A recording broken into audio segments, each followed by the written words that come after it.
Mamuka sei muri yeZimbabwe. Tinokuchingamidzai zvekare kune chimwe chirongwa pano Zim Facebook Secrets and Confessions. Tadzoka zvekare nemamwe messages. Regedzai tibva tapinda mumamessages edu atadzoka takakubatirai. Message edu yekutanga yakamira sekudai so: hanzi makadi zvenyu mukoma, ndinokumbirawo kuti munge muchindiposterawo nyaya yangu makavigawo chitupa changu. Ininiwo ndauya pano ndiine secret yangu iyo yandiinayo. Secret yangu mukoma nashi yakamira sekudai so: ndiri mudzimai uye zvekare pari zvino ndava kurarama hangu ndiri kuno kuisland. Kikikiki musazondidarozve, inini ndiri type iya yavakati ndinongokukurwa nemhepo, ndakafanana neshizha, kunenge kuchienda mhepo ndiko kwandinoendawo ikoko. Inzwaiwo nyaya yangu vedare musati mandijaja. Zvinhu izvi zvakaitika apo pandainge ndichiri kuDubai.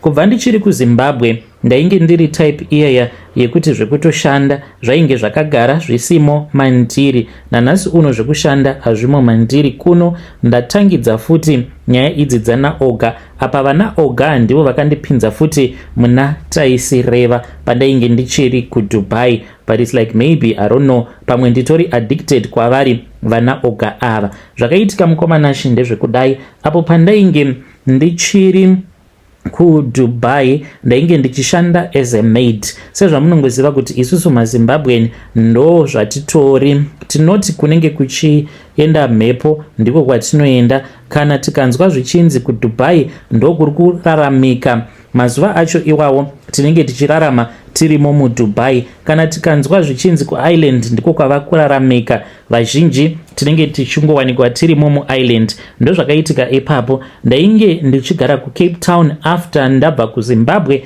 ndichayawo kuti ndoita sei. Ndiri kuZimbabwe ndainge ndichigara kumaAvenues. Ndokubva mafriends angu vachizobuda muZimbabwe vakatanga kugara kuKapa, vakandiudza kuti kuKapa kwainge kuine mari. Ndikabva ndati ndava kubuda munyika ndikatanga kugara kuCape Town. But Cape Town handina kugara ndakamboifarira.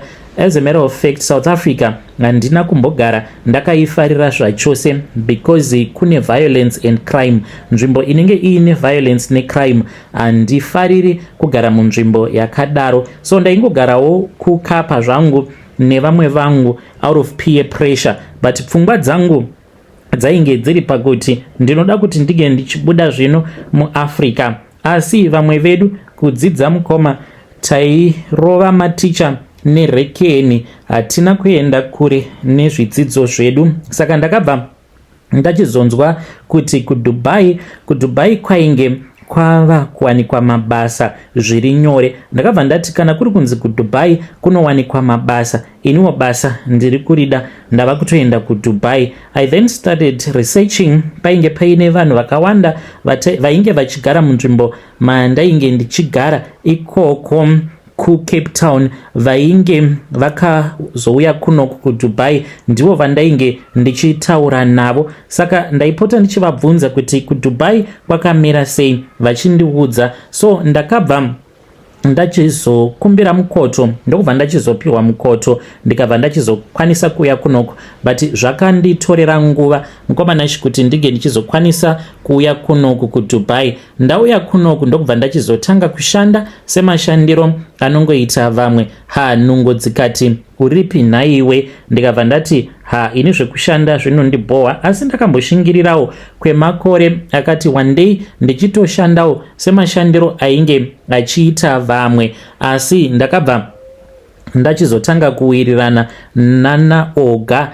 Ndaiwirirana nana oga zvisingaite. Then vana oga vaitopota vachitondiudza zvavanoita, idzo dzidzi dzekuti vanokuudza kuti unouya kuno uchishanda, kana wauya kunoko then kana wava kushanda paya dzimwe nguva unokwanisa kutoshanda samaid, but vanenge vaine mari yavanenge vachitokubatira. Mari idzi vanenge vachiti imari dzavo dzetax, nekuti vanenge vakakubvisa kuAfrica. Izvo vanowanzo kuzviita kuvasikana vekuNigeria, vaiva vanoda zvinhu nevanenge vari desperate. Then kune vamwe vekune dzimwe nyika vanotovatengesa live and direct, vachitovatengesa kumaarab. Saka ndaizviziva kuti ndo game dzavo. Apa iniwo sezvo ndainge ndiri munhu akambopindawo mabhawa ndichitengesa muviri wangu, zvainge zvisiri zvitsva kwandiri. Nerimwe zuva ndakabva ndachizoti ndichitaura neuya ainge akagara achingondipfimba, ndikabva ndati iwe ndipewo ka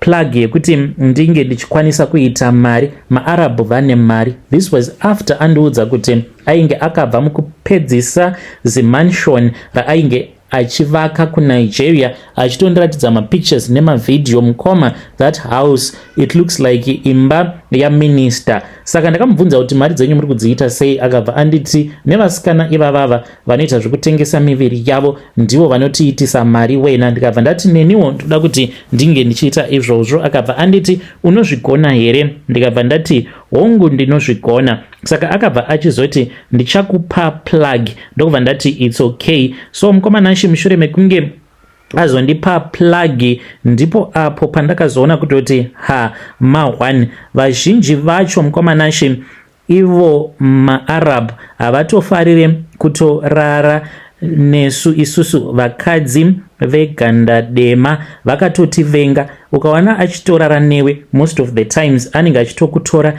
as a slave, because ivo vane mentality iyoyo, it is in their culture kuita zvemaslaves. Saka kana uine slave iroro unofanira kutorara naro kana ari mukadzi, unenge uchimuisa pasi petsoka dzako. Saka kana wakatoroorwa nemuarab usatombofungidzira kutoti zvinenge zviine rudo mukati, but anenge achitokuona as if utori slave rake, and as long as you are a slave to him anenge achingoita zvaanenge achinzwa kuda newe. So this one I knew very well mukomanashi. Ndikabva ndati ina handina basa nazvo, handiti zvinhu zvandakaita izvi pandainge ndiri kuZimbabwe nguva zhinji ndo zvandaigara ndichingoita here. So then mukoma ndakabva ndachizotanga kuitawo zvekutengesa muviri wangu. Ndainge ndoita zvekutengesa muviri wangu kumaarab akasiyana siyana. Saka muNigerian uyo mukoma akazondirova neimwe trick of a lifetime, because iye akaona kuti kana akangotanga nekungondipinza mazviri straightforward ndaizoramba. Saka strategy yaakandirova nayo mukoma ndeyekuti akatanga achanditsvakira maclients awo ainge achiziva kuti awa maclients vanhu vekuti vanenge vasina basa nezvakawanda, uye zvekare vanenge vasingadi zvimwe zvinhu zviya zvinenge zvisina basa. So nekufamba kwenguva mukoma ndipo paakabva achizotanga kundipa mamwe macustomers ekuti zvimwe zvinhu zvavainge votaura kana ndega ndaitoshamisika kuti munhu uyo ari kundiudza kuti ngatiite takadai, zvinhu zvakadaro zvimboriko here. Saka ndaibvuma nekuda kwekuti inini mari ndinoida, ende varume vandainge ndichirara navo maarab ivo vanototi kana ukaramba mari anotokuudza kuti saka ndichakupa mari yekudii, because waramba kurara neni. Saka ndakatongozviudza kuti izvi ndezvekutsvaka mari. Apa kumusha ndainge ndatenga stand, ndakazoipedzisa kuivaka hangu imba ndava kunoku kuisland. Saka ndainge ndava kuita zvekurara nemaarab mamwe vaita mamwe marequest ainge ari very strange. Pekutanga ndakaramba umwe muarab paakati kwandiri ndiroda kuti unge uchidya tsvina yangu, akanditi iye ndizvo zvaari. Ndikati kana zviri zvo zvauri enda hako kumukadzi wako, inini hangu shamwari siyana neni, handizvikwanise izvozvo. Akambondinyengerera akanditi please ndapota chingoita izvozvo. Ndikaramba. Akaramba achingondinetsa kudzamara ndazobvuma mukoma. The first time around it was not easy kudya tsvina yemunhu, but nekuda kwemari yaainge achiti ainge achazondipa. Apa yainge yava towards Christmas, ndikabva ndati ndikuda kuenda kakumusha. Saka munhu uyu kana akandipa mari zvinoreva kuti zvinhu zvangu zvinokasika zvafamba, nekuti kwandakatenga stand mukoma, mastand eko anodhura, anotangira pama 40-50,000 ndo anenge ari mastand evanhu vanenge vachitonzi havana mari kumaarea kwacho ikoko kwandakazotenga stand. Saka ndainge ndichitoda mari zvekutodaro ndakabvuma mukomanashi ndokubva ndachizorara naye murume iyeye zvekare nekuzodya tsvina yake.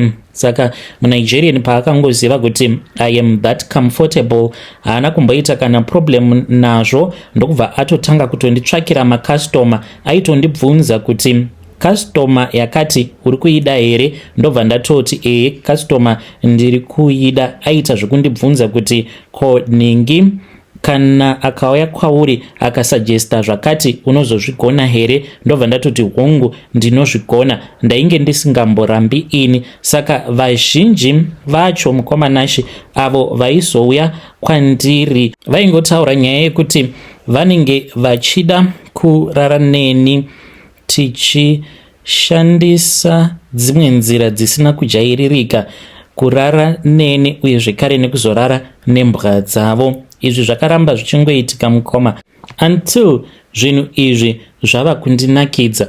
Pane pekuti zvinozosvika pakukunakidza ndokubva ndachizotanga kudanana neumwe murume uyo aitondikurudzira kuti ndinge ndichirara neimbwa dzake.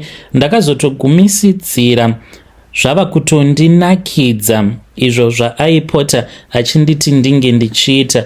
To this very day mukoma handichatauri zvakawanda kuno kukunyika kuno kwatiri. Kana ukada kungozviburitsa pamhene unokwanisa kuzokaruka wava kutongotsvakwa, especially panyaya dzakadai. But kusvika pari nhasi zvinotondinakidza kutorara nembwa. Ndava kutongogumira ipapo, otherwise ndinozokuudzai masecret akawandisa and I will be exposing myself. Zviriko uye zvekare zvinotowanikwa. Tingati inganzi isatanism here nai mukomanashi, kana kuti it is just something that is normal. Variko here vanhu vakadaro vanoitawo izvi zvandinoita zvekurarawo nembwa? I'm curious. Kana variko please ngavataure nemi. I want to have a one-on-one even with anyone, someone who can just tell me kana kuri kunzi ariko umwe munhu anoita izvi zvandinoitawo zvekurara nembwa. Kikikikiki. I have said enough for today. Yo vedari ndo message iyo yandakatumidzirwa ichibva kuna vanzvadzi vedu. Zvakangooma hazvo vedu we. Strange things indeed they do happen in this world. Vanoratidza kuti ivo vanga vaine zvavanga vachida kutiudza vanzvadzi vedu ava, but vari kuratidza kuti havasi kuda zvavo kuti vange vachitaura nyaya yavo. But let us try to speak with her in the comment section. Zvakangooma hazvo vedu we. Strange things indeed they do happen in this world. Regedzai tibva taenda panyedu inotevera. Nyedu inotevera yakamira sekudai so. Hanzi makadi zvenyu mukoma, ndinokumbirawo kuti muge muchitiposterawo nyaya yangu makavigawo chitupa changu. Ndauyawo pano ndiine confession yangu iyo yandiinayo. Confession yangu yakamira sekudai: ndiri murume uye zvekare ndine makore 38 years ekuberekwa. Nhau yandiunza pano inhau yeurombwa. Mudzinza kwedu kune urombwa. Zvino ndichitaura nasekuru, pane vamwe sekuru avo vasara, but ivo ndivo vainge vari last born mumhuri umo makaberekerwa sekuru vakazozvara vana baba vedu. Saka sekuru ava ndakati ndaenda kumusha muna December, vakabva vachizondidaidza. Ndakabva ndachizoenda ndikabva ndachizonovaona sekuru ava. Mushure mekunge ndaenda kunotaura navo, vakabva vati kwandiri, muzukuru tariraone kuti ndakura. Ndakaudzwa inini nababa vako uye zvekare namukoma. Apa vainge vachirevera mukoma wavo sekuru vangu vakabereka baba vangu. Vakabva vati, ndakaudzwa namukoma nababa vako kuti ndinofanira kuti ndinge ndichizokupa rimwe bhachi. Saka bhachi iri takangokurawo tichingonzwa nezvaro kuti mudzinza mune bhachi ririmo. Bhachi iri rinonzi ndiro rainge richipfekwa nasekuru vakabereka vana sekuru vedu ava. Saka ivo vainge vari n'anga. Zvaitonzi ivo vaitopota vachitobhururuka kutoenda kunotora mishonga yavo yavaishandisa Malawi. Zvino ini nemukoma ndiri munhu anonamata, mudzimai wangu anonamata. Bhachi iri ndakarigamuchira nekuti vakandiudza kuti kana ndikasagamuchira bhachi iroro ndinokwanisa kuzoita rombe rekupedzisira. Vakatondiudza kutoti kutambudzika kwose uko kwauri kuita uri muSouth Africa, iwe ndiwe une dzimu redzinza rose. Munhu anenge aine dzimu redzinza afaniri kuti ange achitambudzika. Unofanira kuti unge uchidzoka kuno kumusha, unge uchizobatsirawo dzinza rako. Saka ndakagamuchira bhachi iri. Bhachi iri mukomanashi riri kumba. Amai vangu nyaya iyi vanoiziva, ndeamai madzisekuru, hanzvadzi dzaamai vangu vanoziva nyaya iyi. Saka we are keeping this as a secret mukomanashi. Ndo nyaya yandiunzawo pano veduwe vedare. Ndoudzawo seiko mudzimai wangu kuti ndiyo nyaya iripo. How can I tell her kuti iyi ndiyo nyaya iripo? Ende ndinotya kuti mudzimai wangu kana ndikamuudza zvimwe kuda anokwanisa kusazozvinzwisisa. When you post my story, please tell me. I'll be following through in the comment section.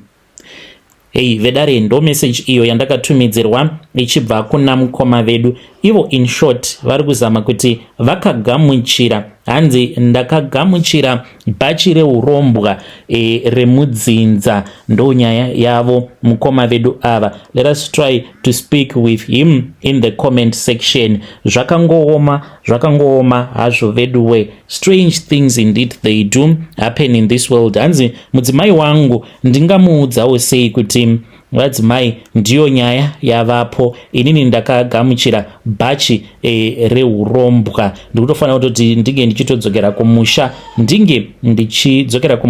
ndinge ndichinoita zvekung'anga ndiri kumusha. Let us try to speak with our brother in the comment section. Regedzai tibva taenda panyedu inotevera. Nyedu inotevera yakamira sekudai so. Hanzi makadi zvenyu mukoma, ndinokumbirawo kuti muge muchindiposterawo nyaya yangu makavigawo chitupa changu. Inini ndauya pano ndiine confession yangu iyo yandiinayo. Confession yangu mukomanashi yakamira sekudai. Ndiri murume uye zvekare ndine makore 23 years ekuberekwa. Chandiunza pano mukoma inhau yekuti pamba pandiri kushanda baba vepo ndainge ndisingatozvizivi kuti ivo kungoroora havo, but vanotongozvidira vanhurume. Saka vakandisvitsa shoko. Nhau yandiunza pano ndeyekuti handichazivi zvino kuti ndoita sei. Munhu uyu akandisvitsa shoko akandiudza kuti iye anondida.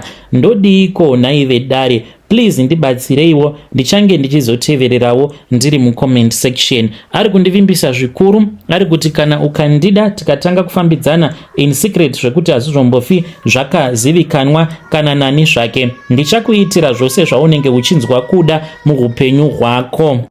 Ari kundivimbisa kunditengera kana imba chaiyo. Ndomubvuma here murume uyu kana kuti kwete? Inini hangu izvi zvagara hazvimo mandiri, but ndaiswa pamuidzo. Mukomanashi ari kundiisa pamuidzo umwe usingaiti. When you post my story, please tell me. Ndichange ndichizotevererawo veduwe ndiri mucomment section. Ndini ndinogara ndichiteerera chirongwa chimwe nechimwe chamunenge maposta, uye zvekare kazhinji kacho kana ndikawana mukana ndinototi ndinge ndichitonyora, asi ndinonyora macomments ndichishandisawo ghost account, but ndini ndinotongogara ndiri number 1. When you post my story, please tell me. I'll be following through in the comment section.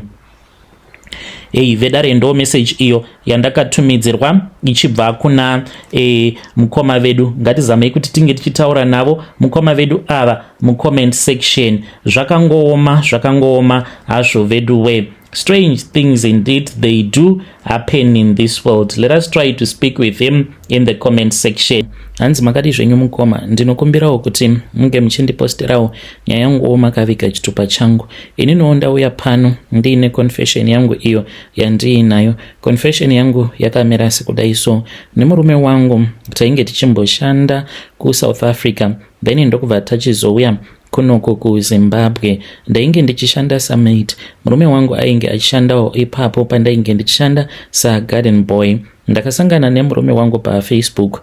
Panguva yacho iyoyo murungu wangu ainge achida munhu webasa wekushanda mugarden, saka ndakabva ndachizomuudza kuti kana uchida unokwanisa kuuya kuprovince kwandinogara, then tobva tachizotanga kushanda tose. Ipapo mazuva acho ainge achindipfimba, so akabva achizoti it is fine, ainge achazotaura nemurungu wake, asi ainge achishandira murungu munhu mutema. Akati ndichataura nemurungu wangu ndonzwa kuti anoti kudii, saka akazondiudza kuti ainge apiwa dzimwe mari idzo dzaainge achiri kukweretewa nemurungu wake. Ndokubva achizouya kuprovince kwandainge ndichigara, tikabva tachizotanga kugara tose, asi not same time.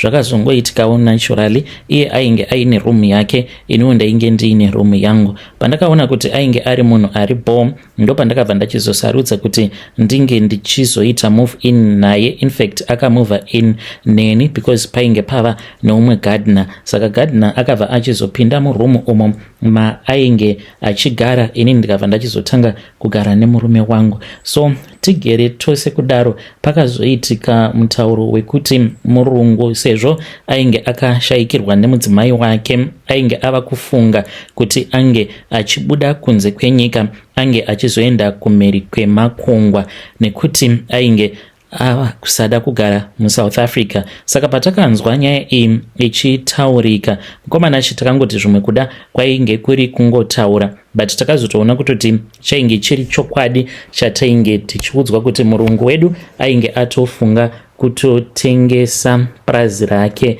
Zvakatibata mukoma, zvikatishungurudza because tainge tozvibvunza zvino kuti kana kuri kunzi murungu iye kana akasarudza kuti ari kuda kutengesa prazi, zvino tichaita sei nemanetsero ainge oita mabasa muSouth Africa. Sezvamunongoziva kuti varungu kana vava kuda kutama zvinhu zvizhinji vanenge vachingokupai. Takabva tatanga kupiwa mafiriji, mbedha nezvakangosiyana siyana, saka ndakabva ndachizopiwa zvinhu zvekushandisa murestaurant, magas stove, zvakangosiyana siyana. Saka ndakabva ndachizozvigamuchira zveya. Then murume wangu akatomboti ko zvinhu izvi uri kuda kuita sei nazvo, because zvinhu izvi zvinonetsa kuzozvitumidzira kuZimbabwe, but ndainge ndatova nezano rangu randainge ndaronga kamari katainge tichazopiwa nemurungu, because ainge akati nekundishandira kwose kwamakaita kwemakore ose awa ndine zvandikuda kuti ndinge ndichizokupai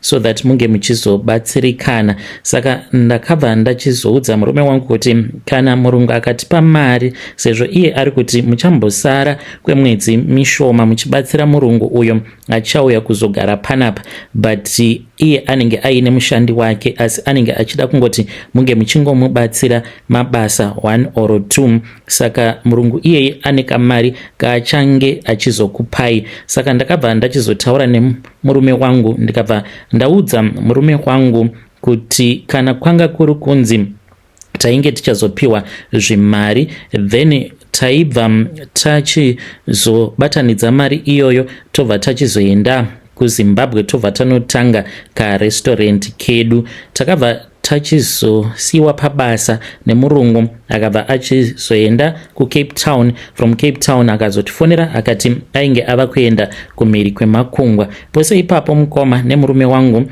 zvataiita ndezvekuti taienda tichinobatisa zvinhu zviya zvatainge takapiwa nemurungu. Iye ainge akapiwa maturusi, magenerator, zvinhu zvakangosiyana siyana kuti ange achizoshandisa. Saka zvinhu zvedu takazvitumidzira kunoku kuZim, then ndokubva tachizotevera mushure mekunge tarongedza. Patakatevera tainge tine kamari kedu tikambogara kumusha, ndokubva tachizobva kumusha tikabva tachizouya muHarare. muHarare mainge magara muchigara vamwe bhuti vangu nemuroora zvekare nevamwe sisi vangu. Saka muroora uyu munhu webusiness anoziva business, ainge agara zvake aine kashopu kake muno muHarare mutown. Ndakabva ndachizomuudza kuti ndainge ndichitsvakawo shopu yekuti ndinge ndichizoita restaurant. Takabva tachizoenda ndokubva tachizonotaura neumwe muIndia, muridzi webuilding apo pane restaurant yedu, ndokubva achizotudza mari ainge achida. Takamuudza kuti sezvo tainge tisati tava nemari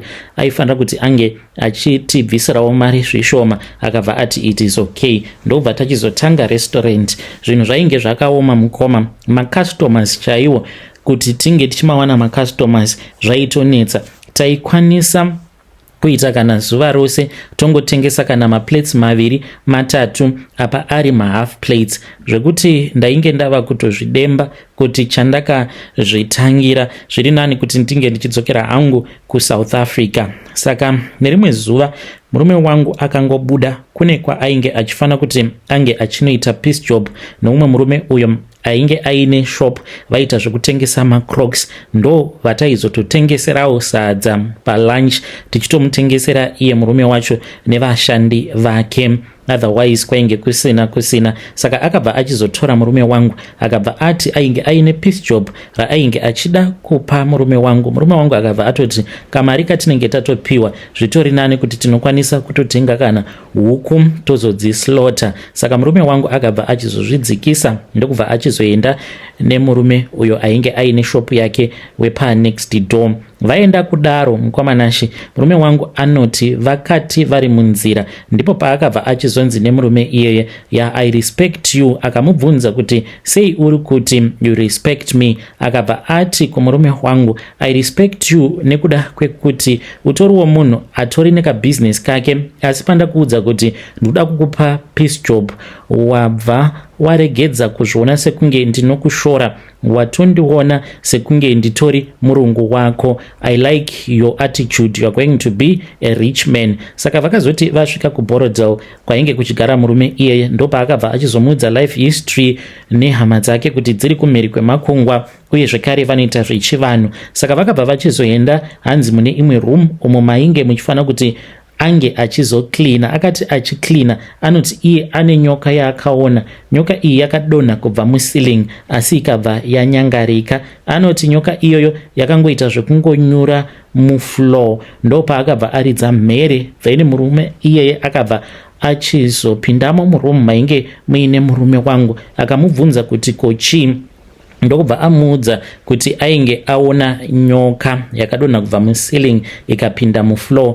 Anoti akabva achizoseka akabva ati ndiyo midzimu yepano pamusha yanga yatouya kuzotokukwazisa, otherwise inogara hayo kumusha. Kuvillage kwacho handichatauri zvangu because ivo dzinza ravo ndivana sabhuku, saka kana ndikataura zvimwe kuda maybe vanokwanisa kuzokasika vazivikanwa nekuti urombwa uhu vakatombofumurwa dzinza ravo nekuda kwenyoka idzi dzinobhururuka dzinogara mumadziro emba, dzinozongogaruka dzanyuka dzobva dzapinda muvhu kana kuti mufloor vanhu vakatarisa. Saka murume wangu paakaona zvose izvi anoti iye akabva achizongoita zvivindi nekuziva situation, akabva ati asi zvechivanhu zvinoshanda here kana kuti kungotaurawo kwevanhu vanenge vachingoti zvechivanhu, but maonero enyu zvinganzi zvinoshanda here zvechivanhu. Akabva achizoudzwa kuti hongu zvechivanhu zvainge zvichishanda. Anoti iye akabva anzi kana uchida ndinokwanisa kukubatsira nekuti kudzinza rekwedu variko vakawanda vanobatsira kusvitsa midzimu. Murume wangu iye akabva achizotanga kufambisa tsoro dzake ari ega sezvo ainge achiziva kuti mukadzi wake anonamata, ndopaakabva achizotanga kuita zvinhu zvake ari ega asingandiudzi kuti ndizvo zvaainge achiita izvozvo. Anoti iye aitouya nematehwe embada, matehwe emhuka dzemusango dzakasiyana siyana because ainge achinzi iye anoita zvekuvhima, saka shavi riri paari raifanira kuti ringe richizopembedzwa. Aitova nenguva yacho iyoyo yekuti aitopota achiti apo pandinenge ndisipo obva atogara padehwe remhuka, kana ndava munzira ndichidzoka obva achizowandisa dehwe riya. Nekufamba kwenguva akabva achizoudzwa kuti kana uchida kupfuma upfumi chaihwo unotofanira kutoti unge uchizodeura ropa. Nekuda kwekuti ainge achida mari, anoti akabva achizobvuma, akabva achizovabvunza kuti ko kana muchiti kudeura ropa ndinofanira kuti ndinge ndichideura ropa riri rani chaizvo. Akabva anzi kudzinza rekwenyu unofanira kuti unge uchitsvaka ropa raunodeura asi ari mwana mudiki ndiye ane ropa iro ratinenge tichida kuti unge uchizodeura. Anoti iye akabva achizoenda nen'anga yacho kumabvuku. Vakati vaenda kumabvuku ndiko uko kwaakabva achizononzi ange achigara pachimhasa, akabva achizopiwa bhuku nepeni yered. Akabva anzi bhuku iri ratakupa uri kufanira kuti unge uchinyora mazita ehama dzako dzose. Akabva achizotanga kunyora mazita ehama dzake dzose nevana neni zvekare, asi anoti akazochema paakanzi vose avo vawanyora mubhuku vari kufanira kuti vange vachizofa one by one. Kufa kwavo ndokuramba kwaunenge uchiita mari, uchiramba uchingoita mari. Saka iye anoti paakange anyora zita rangu nepeni yered, paakazviziva akabva achizotanga kuchema achinzwa mwoyo wake uchirwadza. Akabva ati ko madii mangoti ndinge ndichibvisa zita remudzimai wangu nezita revana, nekuti zvinogoshandei kuti ndinge ndichizonzi ndakapfuma ndiri mupfumi yeti vana vangu vakafa nemudzimai zvose vakafa. Saka sekuru vacho ivavo vakabva vachizomuudza kuti kana achida kuita izvozvo aifanira kuti ange achizonditendedza inini semudzimai wake, kuti ndige ndichizopota ndichiita nguva yekuti ndinenge ndichirara nemapenzi. Iye akatarisa. Saka akabva achizobvuma, akabva anzi uri kufanira kuti unge uchinyora pabepa, uri kufanira kuti unge uchinyora pabepa zvekare kuti mukadzi wangu, iwe mukadzi wangu, kubva zuva ranhasi ndava kukupa mvumiro yekuti unge uchizopota uchirara nemapenzi kumberi kwangu ndakatarisa. Anoti akanzi ange achidzima zita rangu, adzima zita rangu akabva anzi ange achirinyora nepeni yeblue, zvekare nemazita evana, nekuti tine vana vedu vasikana vaviri nemukomana umwe chete. Vana ava mukoma ndivo vanondirwadza, nekuti vasikana ava mhiko dzavo ndedzekuti havatofaniri kuti vange vachiroorwa, uye zvekare vanofanira kuti vange vachizotanga nekurara nababa vavo. Of course zvekuzodanana nevarume vanenge vachibvumidzwa havo kuti vange vachizoita zvekudanana nevarume, asi chavasingatendedzwi chete ndechekuti vange vachizonzi varoorwa kana kuita vana, uye zvekare vanofanira kuti vange vachizopota vachirara nemapenzi awa sezvandinoita mumaziso ababa vavo. Ndo zvinofanira kuti zvinge zvichizoitika izvozvo. Saka chakazoitika kuti ndige ndichizozviziva kuti murume wangu iye akanoromba. Mukoma takatanga kuita mari tikapiwa GD6. Motikari dzekupiwa idzi zvakaoma. Saka ainge owirirana nababa ava vane shopu yavo vanoita zvekutengesa macrocs, vatori nemashopu akawanda muHarare. Saka vakabva vachizopa murume wangu GD6 as a birthday present. Ndikati ubhururu hwacho uhwu hwekuti munhu wataziva kwemwedzi mishomanana ava kutotengera murume wangu GD6, chii chiri kumbonyatsokuitika? Saka murume akabva achizondibudira pachena akabva ati mudzimai wangu, nyaya iripo yakamira yakadai sezvaunga uchiziva kuti tanga tiri vanhu vanga vari pakutambudzika tichishushikana tisina mari. Saka ndanga ndichitya kuti kana kuri kunzi zvinhu zvedu zvikaoma zvikanyatsokuomesesa chaizvo tinofa nenhamo tichitambura nevana. Saka ndangoona sekunge zviri nani, ndakaona sekunge zvainge zviri nani mudzimai wangu kuti ndinge ndichienda ndinge ndichinobatsirwa kusvitsa mudzimu uri pandiri. Ndakazvigamuchira ndikabva ndati kubva midzimu yenyu yakangwara, yakavhura maziso. Chandainge ndisingazivi ndechekuti ndainge ndisiri kupembedza midzimu yemurume wangu, asi ndainge ndava kutopembedza mashavi ainge akaunzwa muupenyu hwake ari mashavi ezvikwambo. Ndainge ndichitopembedza urombwa hwemurume wangu. Fast forward, ndakati ndatengerwawo yangu motikari kuchechi. Ndainge ndatoitwa mudhikoni kuchechi, nazvino mukoma nditori an elder kuchechi, nekuti havatozvizivi kuti mari dzedu idzi imari dzeurombwa. Ndatengerwa motikari nemurume, life yedu iri kutofaya. Nerimwe zuva mukoma ndakati ndichifamba ndainge ndichibva kurestaurant ndichitozvibvunza kuti asi nemari yose iyi yatava nayo, because tainge tava kutotanga kutovaka imba yedu kuruwa, but at that time tainge tichigara kuBorodale, tainge tichirenta imwe imba kuBorodale. Ndikazvibvunza kuti asi nemari yatava nayo nemari yava nemurume wangu, asi chiko chiri kukonzeresa kuti tirambe tichingoita zvekarestaurant ikakaka kekuti mari dzacho dzinopinda even ne1 day chaiyo murume wangu anoita mari 10 times more mari yatiri kuita kurestaurant, asi murume haasi kuda kuti tinge tichivhara restaurant. Izvo mhiko mukoma ndedzekuti zvaunenge wakatanga uchiita apo paunenge wakaenda kunoromba, kana uri munhu anenge achiita zvekutengesa mafrizits, unotofanira kutoti unge uchingoramba uchingotengesa mafrizit chete. Kana uri munhu anenge achiita zvekutengesa pamusika, unofanira kungoramba uchingotengesa pamusika chete. Hazvinei nekuti unenge uchiita basa rei, unofanira kuti ungoramba uchingoshanda apa mari unenge wava nayo. Saka murume wangu airamba kuti tinge tichivharisa karestaurant, tichitombonetsana. Dzimwe nguva aitoita kutondizvuzvurudza kuti muka tiende kubasa, hope hadzina ndima. Saka ndakati ndiri munzira ndichienda hangu kumba kuBorodale, ndobva ndachizoona rimwe benzi iri handizivi kuti chichakaitika. Ndakangokaruka ndamisa motikari yangu ndikabva ndaridaidza, saka ndakati ndoda kuripa $.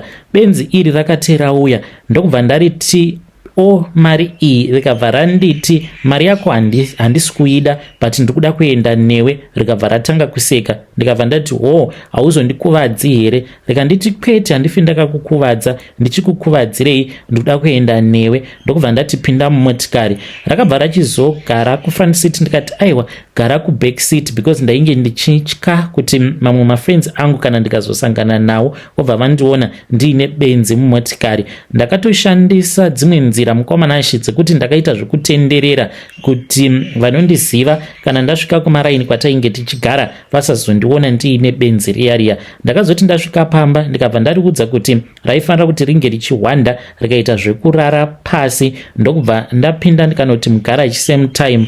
Zvakaitika ipapo mukoma ndichingonopaka motikari, handainge ndisingambofungidziri kuti ndingaita zvinhu zvakadaro. Benzi iri ndakaita rekudhonza, tikatotanga kutoita romance tirimo mugaraji imomo. Apa rainhuhwa, manhuhwiro arainge richiita ndaita sekunge ndichafenta nekunhuhwirwa, but ndikarara naro. Ndokubva ndachizoenda naro kubedroom. Ndichingonopinda mubedroom ndainge ndava kutoita sekunge munhu asina kukwana.